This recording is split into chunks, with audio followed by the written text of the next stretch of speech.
Hi, welcome back to another video. Today I thought I would show you a bookshelf tour and me picking my TBR for the month of August. So first I want to bring you on a tour of all the books in my bedroom and just like a brief thing about how I got them and what I think about them. Here are my bookshelves. On the top here we have my 2 Throne of Glass books. I want to get the whole series, but so far I've only been able to get these two because I like these front covers the best, but those ones are the most expensive, so it's going to have to be something that I grow and work at over time.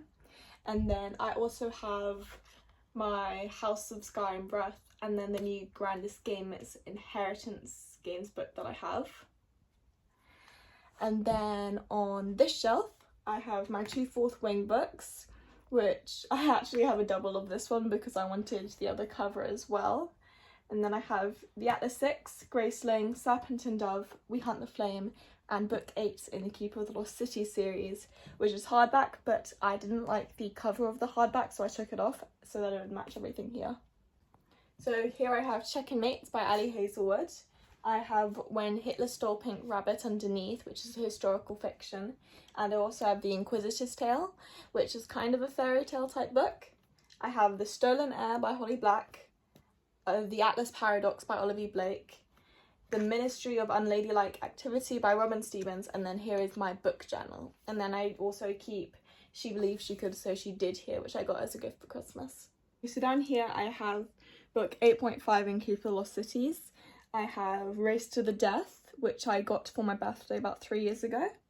I got The Girl with Space in Her Heart, which is a book with beautiful poetry and it's a coming of age, it's middle grade. I've got Show Us Who You Are, which is also kind of coming of age, middle grade.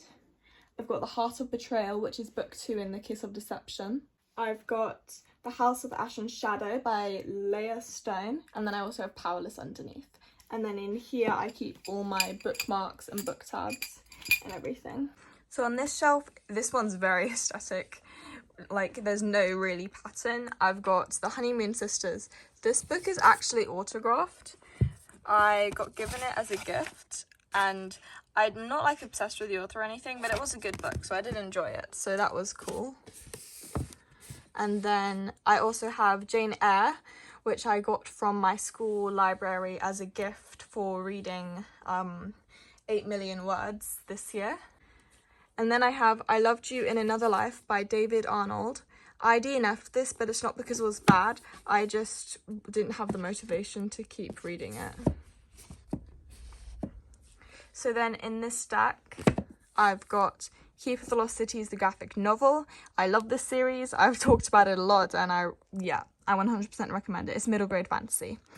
I've got Imogen, obviously, and Not in Love. These are 2 romances. This one I gave 5 stars, I believe, or maybe 4.5, I can't remember. And this one I haven't read yet. And then I also have All the Bright Places, which I finished recently, and I gave that one 4 stars. And then I also gave Loverbirds 4 stars, which I finished a day or 2 ago.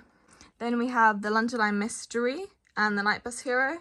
And those are both kind of mystery coming of ages. They're both interesting. These all 3 are middle grade. And then Secrets of a Sun King, which is a historical fiction mystery, I think.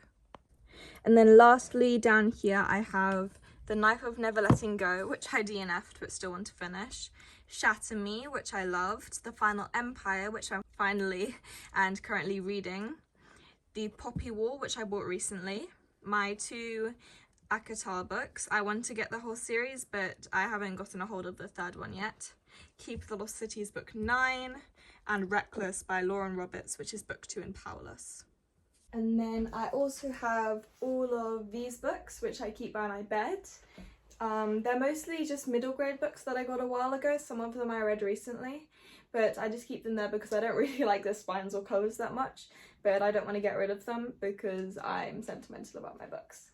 So yeah, those are all the books I have, and then I also wanted to go through all the ones I'm hoping to read this August. Starting with The Final Empire by Brandon Sanderson. I think I'm going to finish this in the next 2 or 3 days, but I definitely want to finish this by the end of August. I also want to read The Stolen Heir by Holly Black. because I recently read The Cruel Prince and I don't want to have to reread the entire series again just to read this, because that's the main reason I reread it in the first place. I also really want to read Ali Hazelwood's new romance, Not in Love, because I really love Chuck and Mate over here, and I think I'll enjoy this one too. I haven't actually read the blurb yet, but I loved her writing style and I loved her characters, so I'm just going to trust her for this one. And then the rest of the books I'm planning on reading on Kindle. So one of them is Survive the Night by Riley Sager. I really liked the premise of this one. Although it's not one of his most popular ones, I think to get me into thrillers, this would be a really good one to start with. And then I also have to read It, because I told my dad I'd read it by the end of the summer, and that is approaching soon. So that's going to be a monster to get through, but I'm sure I'll manage, hopefully. Then I also want to read Name of the Winds by Patrick Rothfuss, if that's how you pronounce his last name. This is also a book my dad told me to read, but it actually looks really interesting and well reviewed, so I'm not too nervous about this one. And then lastly, I want to finish Lightning by Dean Koontz, which I'm about 50% through, which I don't even know how to explain the genre of this. It seems like realistic fiction, but then it also has like some magical realism elements, like maybe even horrific elements that are being introduced, so I'm not sure yet. I'll let you know what I think and the actual genre once I've finished. Thank you so much for watching this video. I'm excited to see what I think of these books in the next month, and leave me any recommendations you have in the comments down below, and I'll see you in the next video. Bye!